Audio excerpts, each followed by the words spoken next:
Thandel cinema ఎలా ఉంది, hit అయిందా ఫ్లాప్ అయింది అనేది ఎటువంటి స్పాయిలర్స్ లేకుండా ఈ వీడియోలో చెప్తాను. సో ప్లీజ్ భయ్య వీడియో ఎండింగ్ వరకు చూడండి.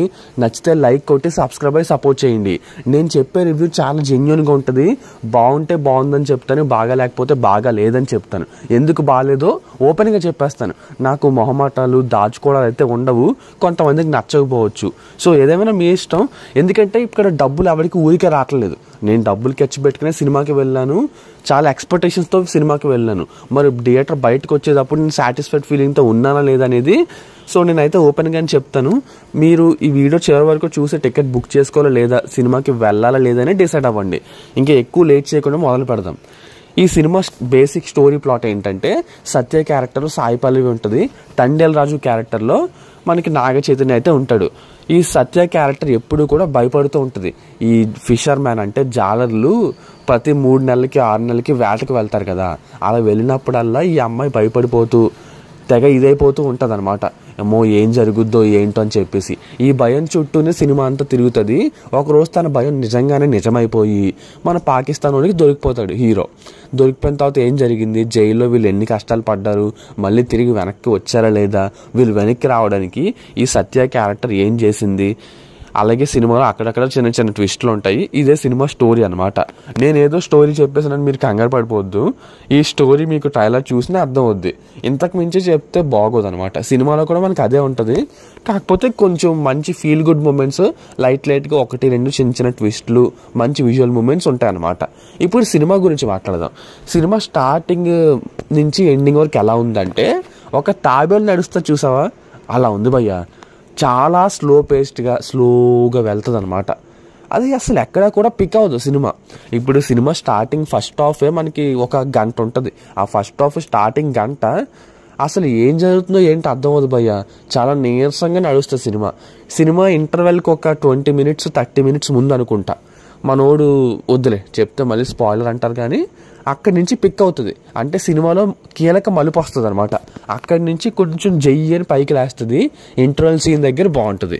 ఓకే, ఆ ఇంటర్వెల్కి ముందు ఒక 30 మినిట్స్ వరకు ఓకే భయ్య. కానీ సినిమా స్టార్టింగ్ ఫస్ట్ గంట కూడా నీరసంగా వెళ్తుంది భయ్య. ఇంకా సెకండ్ హాఫ్లో మాట్లాడుకుందాం. సెకండ్ హాఫ్లో మళ్ళీ హీరో పాకిస్తాన్ జైల్లో ఉండడం ఇవన్నీ కూడా చాలా బోరింగ్గా నీరసంగా వెళ్తాయి. పడతా లేస్తా వెళ్తుంది అనమాట. ఇప్పుడు సముద్రం కెరటాలు ముందుకు వచ్చి పడతాయి, మళ్ళీ వెనక్కి వెళ్ళి పైకి లేస్తాయి కదా. ఈ సినిమా కూడా అంతే. ఒక్కొక్క చోట బాగుంటుంది, ఒక్కొక్క చోట బాగోదు. ఇప్పుడు సినిమాలో ప్రాబ్లం ఏంటంటే, సినిమాలో సాయి పల్లవి నాగ చైతన్య మధ్య సీన్స్ నిజంగా అదిరిపోయాయి. కానీ ఇది దాటి బయటకు వెళ్ళినప్పుడు ఒరిజినల్ ప్రైసెస్ తో అమెజాన్ ప్రైమ్ నెట్ఫ్లిక్స్ బై చేసే బదులు మన ఛానల్ పేరు చెప్తే వీళ్ళు కేవలం 99 రూపీస్కి 6 months ప్రైమ్ ఇస్తున్నారు. అలాగే వీళ్ళు అన్ని ఓటీటీ ప్లాట్ఫామ్స్ చాలా తక్కువగా ఇస్తున్నారు. 100% ట్రస్టెడ్. వెంటనే స్క్రీన్ మీద కనిపిస్తున్న నెంబర్కి కాల్ చేసేయండి. అంటే ఈ పాకిస్తాన్ ఎపిసోడ్ సీన్లు, ఆ జైల్లో సీన్లు, అలాగే వేరే కొన్ని షిప్ ఎపిసోడ్ సీన్లు ఉంటాయి కదా, అక్కడ మాత్రం మనకి తేడా కొట్టేస్తుంది. సరిగ్గా మంచి రైటింగ్ అయితే పడలేదన్నమాట. ఈవెన్ సాయి పల్లవి నాగ చైతన్య మధ్య లవ్ స్టోరీని అంత బీభత్సంగా డెప్త్గా అయితే ఏమీ చూపించలేదు. ఏదో నార్మల్గా పైపైన అలా ఉంటుంది భయ్య. సో కొన్ని ఫీల్ గుడ్ మూమెంట్స్ అయితే ఉంటాయి అంతే, అంతకు మించి ఏమీ లేదు. ఇప్పుడు సినిమాలో ప్లస్ పాయింట్స్ మాట్లాడదాం.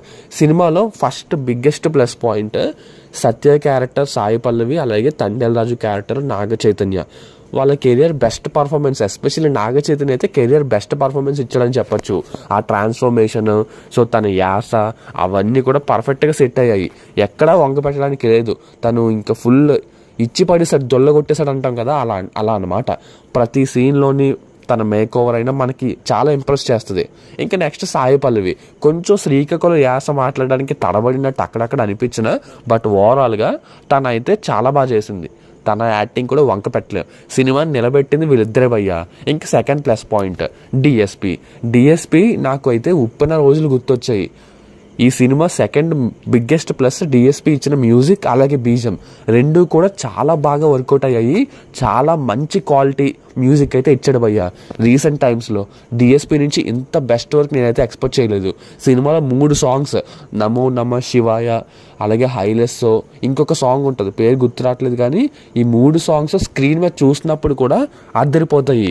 ఇంకా సినిమా స్టార్టింగ్ నుంచి ఎండింగ్ వరకు బీజం అయితే చితక్ కొట్టేశాడు. కొన్ని డల్ సీన్స్లో కూడా మంచి బీజం, మంచి ఫీల్ గుడ్ బీజం ఇచ్చి భలే పైకి లేపాడు భయ్య. నాకైతే డిఎస్పి సరిగ్గా వర్క్ చేస్తే నెక్స్ట్ లెవెల్లో ఉంటుందని అర్థమైంది ఈ సినిమా చూస్తే. So DSP second biggest plus point. ఇంకా దీని తర్వాత సముద్రం మీద తీసిన కొన్ని సీన్లు విజువల్గా బాగుంటాయి బిగ్ స్క్రీన్ మీద చూస్తున్నప్పుడు. ఆ నాగ చైతన్య సాయి పల్లవి మధ్య కొన్ని హార్ట్ టచింగ్ మూమెంట్స్, కొన్ని మూమెంట్స్ ఉంటాయి లవ్ స్టోరీలో అక్కడక్కడ, ఆ సీన్లు బాగుంటాయి. నాకు తెలిసి ప్లస్ పాయింట్స్ అయితే ఇవే. ఇంకా ప్రొడక్షన్ కూడా బాగా భారీగా ఖర్చు పెట్టారు ప్రొడ్యూసర్లు, ఆ ఖర్చు అంతా సినిమా మీద కనిపిస్తుంది. ఇంకా సినిమా స్టోరీ పాయింట్లు అక్కడక్కడ మనల్ని కొన్ని చోట్ల ఏడిపిస్తారు, కొన్ని చోట్ల సో నవ్విస్తారు, అంతా ఓకే. ఇద్దరు లవర్స్ మధ్య ఎంత డీప్ కనెక్షన్ ఉంటుందో అవన్నీ చాలా బాగా చూపించారు. సో నాకు తెలిసి ఇవే ప్లస్ పాయింట్స్, ఇంతకుమించి ఏమీ లేవు. ఇప్పుడు మైనస్ పాయింట్స్. ఇప్పుడు ఎంచుకున్న స్టోరీ అయితే నిజంగా జరిగిన స్టోరీనే, రియల్ స్టోరీని ఎంచుకున్నారు, బాగుంది. ఇప్పుడు వీళ్ళే చెప్పారు ఇంటర్వ్యూలో, ఇది ఒక డాక్యుమెంటరీ లాగా రావాల్సిన సినిమా, కాకపోతే మేము డాక్యుమెంటరీని సినిమా లాగా మార్చామని చెప్పారు, ఓకే. కానీ వీళ్ళు ఆ డాక్యుమెంటరీని సినిమాలాగా మార్చినప్పుడు డైరెక్టర్ చందు మొండేటి సరిగ్గా కేర్ అయితే తీసుకోలేదు. ఏదో బద్ధకంగా రాసినట్టు అనిపించింది నాకైతే. వీక్ రైటింగ్, చాలా వీక్ రైటింగ్. అండ్ వీళ్ళు కథ చెప్పే తీరు కూడా చాలా బోరింగ్గా ఉంటుంది అనమాట. స్లోగా సుతారంగా చెప్పుకుంటూ వెళ్ళారు. సినిమాకి అదే minus point. Chandu Mondeti direction అంటే ఇప్పుడు ఇద్దరు గ్రేట్ పర్ఫార్మెన్స్ని పెట్టుకుని నువ్వు పెద్ద డైరెక్ట్ చేసేది ఏమి ఉండదు. బట్ నువ్వు నీ టాలెంట్ని చూపించాల్సింది.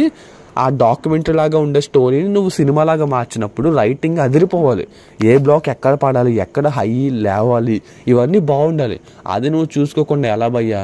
సినిమాలో పాన్ ఇండియాకి కనెక్ట్ అయ్యే ఎలిమెంట్స్ ఉన్నాయి, అందుకనే సినిమాని పాన్ ఇండియా వైడ్ హిందీ తమిళ్లో కూడా వదిలేరు. కాకపోతే ఎలిమెంట్స్ ఉన్నాయి అంతే, అవి నువ్వు సరిగ్గా అప్పీల్ చేయాలి కదా జనాలకి, అవి సరిగ్గా కనెక్ట్ అవ్వవు. ఇప్పుడు వందే మాత్రం అని చెప్పేసి ఏదో ట్రాక్ వస్తుంది జైల్లో, ఇప్పుడు అది అతికినట్టు అనిపించదు. ఇప్పుడు ఇది తండేల్ మూవీ లవ్ స్టోరీయా లేకపోతే ఇదేంటి ప్యాట్రియాటిక్ సినిమానా, నాకైతే అర్థం కాలేదు. ఇప్పుడు ఈ లవ్ స్టోరీలో ఈ దేశభక్తి అనేది సరిగ్గా కనెక్ట్ అవ్వలేదు భయ్యా, మీకు అర్థమవుతుందా? ఇమ్మడలేదు. సో అది ఇమ్మడకపోవడం వల్ల ఏంటో అతకనట్టు అనిపిస్తుంది, చిరాకు తెప్పిస్తుంది అనమాట. అదే సినిమాకి మైనస్ పాయింట్. నువ్వు తీస్తే కంప్లీట్ లవ్ స్టోరీ తీయి, పోనీ ఒక సాడ్ లవ్ స్టోరీ తీస్తావా తీయి, దీంట్లో దేశభక్తి ఎలిమెంట్స్ పెట్టినప్పుడు సరిగ్గా కనెక్షన్ చేయగలగాలి, ఆ మిక్సప్ అనేది ఉండాలి. డైరెక్టర్ అది చేయలేకపోయాడు, అదే సినిమాకి బిగ్గెస్ట్ ప్లస్ పాయింట్. అండ్ నేను ఇంకా ఓపెన్గా చెప్తున్నాను కదా, దానివల్లే సినిమా అయితే బిలో యావరేజ్గా మిగిలిపోయింది. నాకైతే సినిమా చూసిన తర్వాత చెప్తున్నాను కదా, ఇదొక బిలో యావరేజ్ సినిమా భయ్యా, లేదా యావరేజ్ సినిమా. అది కూడా సాయి పల్లవి నాగ చైతన్య కోసం ఖచ్చితంగా చూడాల్సిన సినిమా. మీరు సాయి పల్లవి ఫ్యాన్ అంటే ఈ సినిమాని మిస్ అవ్వద్దు. పర్ఫార్మెన్స్ ఇచ్చి పడేసింది. సో కాదు అంత సీన్ ఏం లేదంటే లైట్ తీసుకోవచ్చు, ఓటీటీలో వచ్చినప్పుడు చూడొచ్చు. బట్ ఇదొక యావరేజ్ సినిమా, అంతకుమించి ఏమీ లేదు. డైరెక్టర్ వల్లే సినిమా పోయింది, చెప్తున్నాను కదా. ఆయన సరిగ్గా జాగ్రత్త అయితే తీసుకోలేదు. ఇంకా ప్రొడ్యూసర్లు పాపం ఎంత డబ్బులు ఖర్చు పెట్టినా స్క్రీన్ మీద చూసేటప్పుడు ఒక రకమైన హై ఉండాలి, ఆ హై ఇవ్వదు ఈ సినిమా. ఏం చెప్తాం. సో లవర్స్ మధ్య ఉండేది అంతా చూపించారు కానీ సో అది మనకి సరిగ్గా కనెక్ట్ అవుతుంది అనమాట. కొన్ని మూమెంట్స్ కనెక్ట్ అవుతాయి. సినిమాకి నా రేటింగ్ వచ్చేసి 2.25. మనం రోజు చూసే ఎన్నో సినిమాల్లో ఇది కూడా కొట్టుకెళ్ళిపోద్ది, స్పెషల్గా మిగిలే సినిమా అయితే కాదు. సో అది విషయం. మరి ఇంకెంతకు మించి ఏం చెప్పను, ఉంటాను ఇక, బాయ్.